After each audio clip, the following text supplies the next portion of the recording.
Film ini bukanlah film fiksi melainkan film biografi dari sebuah novel dengan judul yang sama dengan filmnya yaitu In the Heart of the Sea, The Tragedy of the Whale Ship Essex karya Nathaniel Philbrick, diangkat dari sebuah kisah nyata seorang mantan awak kapal Essex, di mana dia adalah satu-satunya mantan awak kapal pada saat itu yang masih hidup, dan hanya dialah yang bisa menceritakan kejadian sesungguhnya. Film ini juga terinspirasi dari novel Moby Dick karya Herman Melville, disutradarai oleh Ron Howard.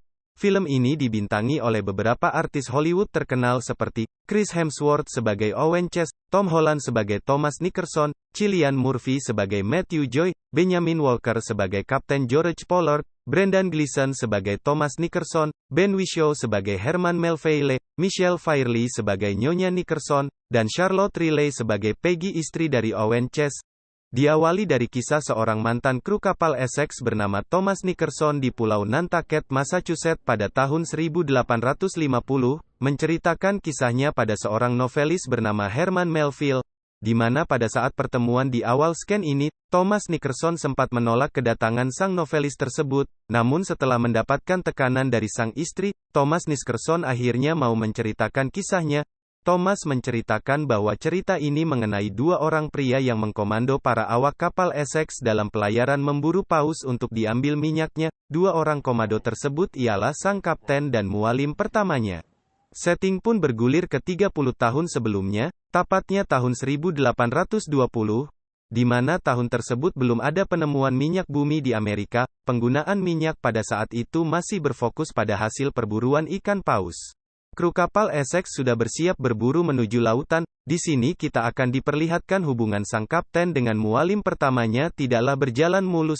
George Pollard merupakan keturunan keluarga pemburu paus yang memiliki strata sosial lebih tinggi dari sang mualim, di mana keluarga sang kapten juga pemilik saham di ekspedisi ini, sehingga posisi kapten dapat dengan mudah dia dapatkan. Sedangkan Owen Chase yang hanya terlahir dari seorang petani dan pernah besar di panti asuhan membuatnya merasa bahwa dia sedang dipermainkan oleh nasib, di mana Owen sebelumnya sudah dijanjikan akan diangkat sebagai kapten, tapi ternyata itu hanyalah sebuah isapan jempol saja, karena kenyataannya, dia tetap dijadikan seorang mualim.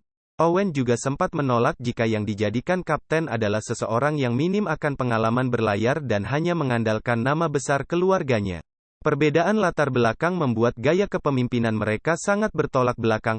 Ego yang tinggi, prinsip, kepercayaan diri, dan saling anggap remeh satu sama lain membuat mereka tidak akur sepanjang pelayaran. Buat kalian yang tidak tahu mualim, mualim itu adalah seorang perwira dek yang bertanggung jawab untuk mengatur muatan dan navigasi kapal. Kita kembali lagi ke Kapten George yang terlihat kaku terhadap peraturan yang ada, berusaha untuk terlihat lebih unggul dalam mengambil keputusan untuk para krunya, berbeda dengan Owen yang lebih fleksibel. Meskipun banyak ketidakcocokan di antara mereka namun tugas dan tanggung jawab untuk membawa 2000 tong minyak paus, mau tidak mau membuat mereka harus saling bahu-membahu.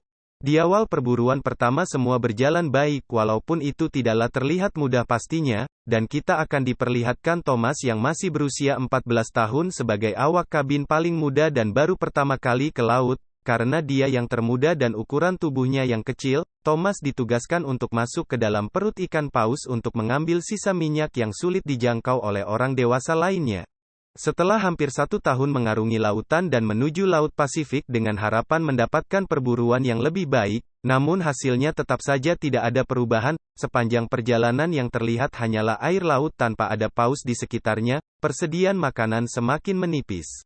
Kapal Essex berlabuh di wilayah Atacames, Ekuador. Di tempat itulah Kapten George bertemu dengan seorang kapten kapal Santa Maria bernama Kapten Clemente Pelaez dari Spanyol. Kapten Clemente bercerita bahwa ada sekumpulan ratusan paus di 5.000 km sepanjang cakrawala di offshore ground yang bisa mengisi 3.000 tong minyak sekaligus, akan tetapi di saat itu juga Kapten Clemente memberikan peringatan kepada mereka, bahwa hanya orang bodoh yang mau pergi ke sana, sebab kapal yang dia naiki sempat karam dan menewaskan 6 awaknya karena diserang oleh seekor paus putih raksasa sepanjang 30 meter yang berada di lautan. Matthew Joy seorang mualim kedua dari Kap. Al-Essex sempat mencibir ucapan dari kapten kapal Santa Maria itu karena dianggap sia-sia menceritakan kisahnya. Sang Kapten Clemente akhirnya pergi meninggalkan mereka. Kapten George bersama kru lainnya bergegas menuju lokasi para ratusan paus itu berada dan menghiraukan saran dari Kapten Clemente. Setelah perjalanan panjang menuju offshore ground pada bulan ke-14 pelayaran, akhirnya kapal Essex menemukan lokasi yang dicari. Sekumpulan paus berada di atas permukaan laut. Mereka semua bergegas untuk menangkapnya, namun sayang di tengah-tengah perburuan 3 perahu yang mereka tumpangi, salah satunya terhantam oleh paus raksasa di mana paus tersebut sebelumnya pernah diceritakan oleh Kapten Clemente, namun tidak seorang pun yang percaya akan keberadaan paus raksasa itu. Saat perahu yang rusak kembali ke kapal untuk dilakukan perbaikan, ternyata ikan paus raksasa itu mengikuti mereka dan menghantam kapal Essex tanpa ampun. Semua awak tercengang atas kejadian tersebut. Owen, Chase dan para kru pun tidak tinggal diam. Mereka melakukan perlawanan terhadap paus yang sulit ditaklukkan itu, namun pada akhirnya biaya yang mereka dapat dari hasil pertarungan itu tidaklah sebanding dengan keselataman dan jerih payah yang sudah mereka lakukan selama ini. Karena minyak yang sudah terkumpul pun harus mereka relakan tenggelam bersama kapal. Para awak kapal sebisa mungkin membawa makanan yang tersisa dan barang yang diperlukan selama perjalanan pulang dengan perahu.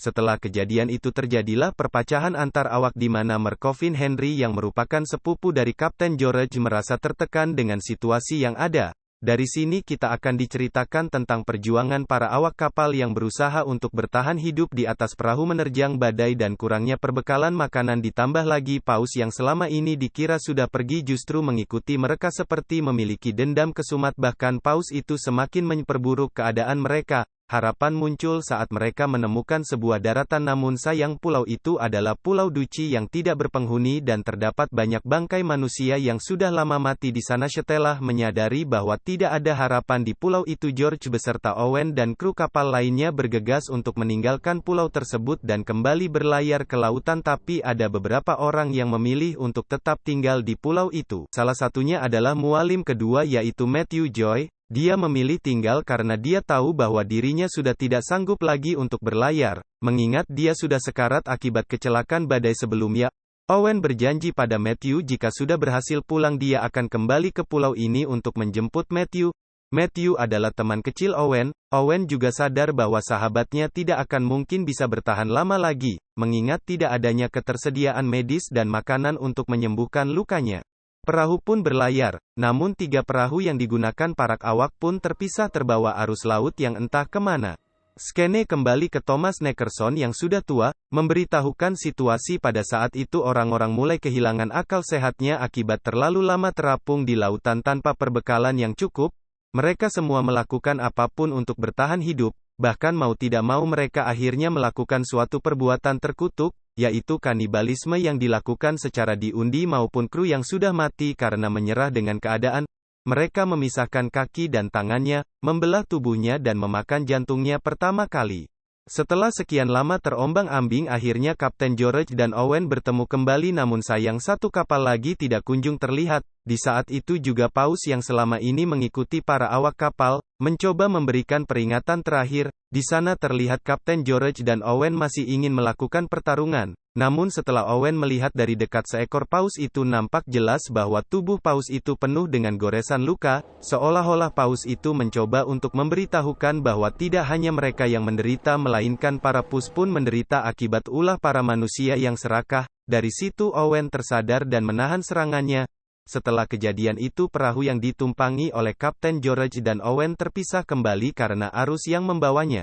Setelah 87 hari terdampar, perahu Kapten George akhirnya ditemukan oleh kapal yang sedang melewati perairan yang sama, sedangkan Owen Chase yang sudah 90 hari terdampar setelah Essex tenggelam, tepatnya pada tanggal 18 Februari tahun 1821 diselamatkan di Pulau Mas Afuira, Chili, dan pada tanggal 11 Juni tahun 1821 Owen Chase kembali ke tempat asalnya, Nantucket Island.